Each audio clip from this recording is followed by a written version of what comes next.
Hello students, hope so you are fine and well. Now be ready for an English grammar. Today we are going to start our revision of Essay 1 and today we are going to start part 1.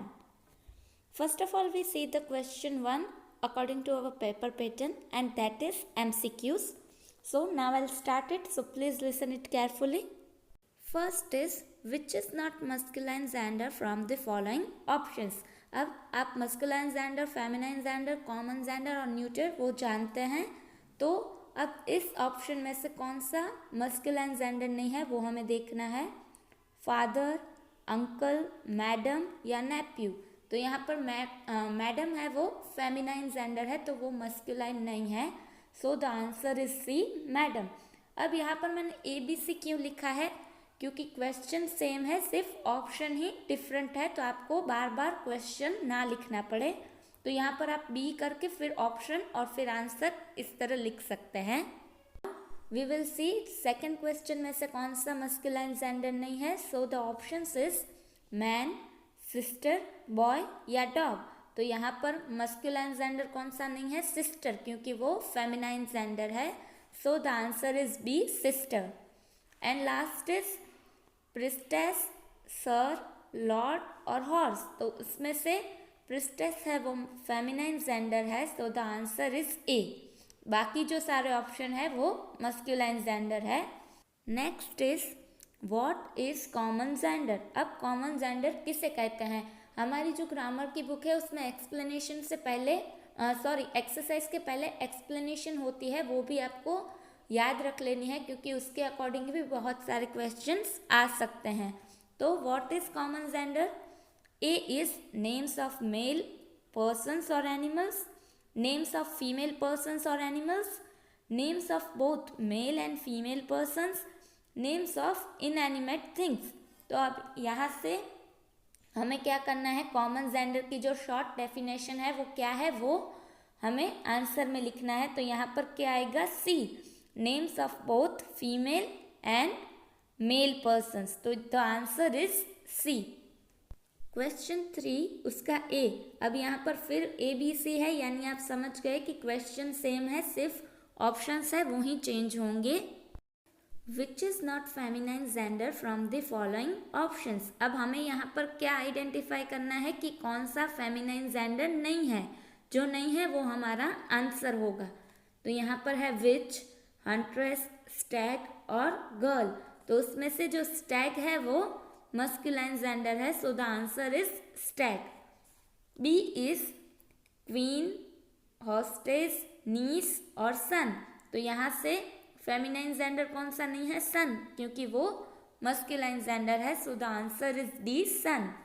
And now 3C is उसके option है hen, मैर, Prince और tigress. तो यहाँ पर जो Prince है वो masculine gender है, फेमिनाइन नहीं है, so the answer is C, Prince. Now question 4A, what is the common gender from the options. अब यहाँ पर हमें कॉमन जेंडर कौन सा है वो देखना है. तो चाइल्ड, वाइफ, लेडी और हॉर्स. तो वाइफ जो है वो फेमिनाइन जेंडर है, लेडी भी फेमिनाइन है, हॉर्स है वो मस्कुलाइन जेंडर है. तो चाइल्ड है वो कॉमन जेंडर होगा, क्योंकि अगर हम किसी बच्चे के बारे में बात करते हैं तो वो लड़की भी हो सकती है या लड़का भी हो सकता है. So the answer is A, child. अब B, what is the common gender from the options. Question same रहेगा, सिर्फ जो ऑप्शंस है वो चेंज होंगे. तो A is brother, teacher, lion and king. So the answer is B, teacher, क्योंकि जो आपका टीचर है वो सर भी हो सकता है या मैडम भी हो सकता है. So the teacher is common gender. और जो उसके अलावा के ऑप्शंस है ब्रदर, लायन, किंग, वो सारे मस्कुलाइन जेंडर है, इसलिए आंसर आएगा B, टीचर. अब फोर्थ क्वेश्चन का C भी देख लेते हैं. आप याद रखना क्वेश्चन क्या होगा.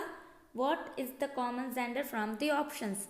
अब एनिमल, लैंडलेडी, आंट और मैन. तो यहाँ पर आंसर आएगा एनिमल, क्योंकि एनिमल कॉमन है, वो फीमेल भी हो सकती है और मेल भी. और जो दूसरे ऑप्शन है लैंडलेडी और आंट वो फेमिनाइन जेंडर है और जो मैन है वो मस्कुलाइन जेंडर है. So the answer is animal, क्योंकि एनिमल क्या है, कॉमन जेंडर है। Next is what is the neutral gender from the options. तो आपको पता है ये जो जेंडर की कैटेगरी है न्यूट्रल, उसमें लाइफलेस थिंग्स आती हैं, यानी कि निर्जीव चीज़ें आती है।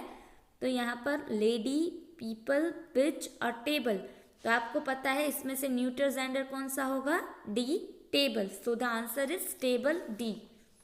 Next is boy, Hunter, house और फ्रेंड्स। अब फ्रेंड्स क्या हो जाएगा, कॉमन जेंडर, क्योंकि वो कोई लड़की भी हो सकती है और लड़का भी हो सकता है। बॉय और हंटर है वो मस्कुलाइन जेंडर है। So the answer is C, house, क्योंकि जो हाउस है वो लाइफलेस थिंग है। Now next is what is the masculine gender from the following sentence. अब जो नीचे सेंटेंस दिया गया है उसमें से मस्कुलाइन जेंडर कौन सा है। The gentleman open the door, ये हमारा सेंटेंस है। अब उसके ऑप्शंस भी देख लेते हैं, द, जेंटलमैन, डोर और ओपन। तो इसमें से मस्कुलाइन जेंडर कौन सा होगा, gentleman. So the answer is B, gentleman. Now next is what is the feminine gender from the following sentence. And the sentence is my mother is waiting for my my father is waiting for my mother. तो यहाँ हमें क्या identify करना है कि feminine gender कौन सा है। So the options is father, my, waiting और मदर। सो आंसर क्या आएगा, फेमिनाइन जेंडर कौन सा है, mother. So the answer is D, mother. Eighth is what is the common gender from the following sentence. अब इस सेंटेंस में से कॉमन जेंडर कौन सा है। So the sentence is a lion is a wild animal. तो animal, wild, lion और is, तो उसमें से कॉमन जेंडर कौन सा हो जाएगा, एनिमल, क्योंकि वो आपको पता है फीमेल और मेल दोनों में से कोई भी हो सकता है animal. So the answer is A, animal. And now we will see the last one, what is the neutral gender from the following sentence. Now we will see the sentence, my uncle has a nice car. So the options is uncle, nice, has और car. तो uncle तो masculine gender है, nice और has नहीं हो सकते। Neutral gender में क्या आएगा, lifeless things. So the option D is correct for that. So the answer is D, car.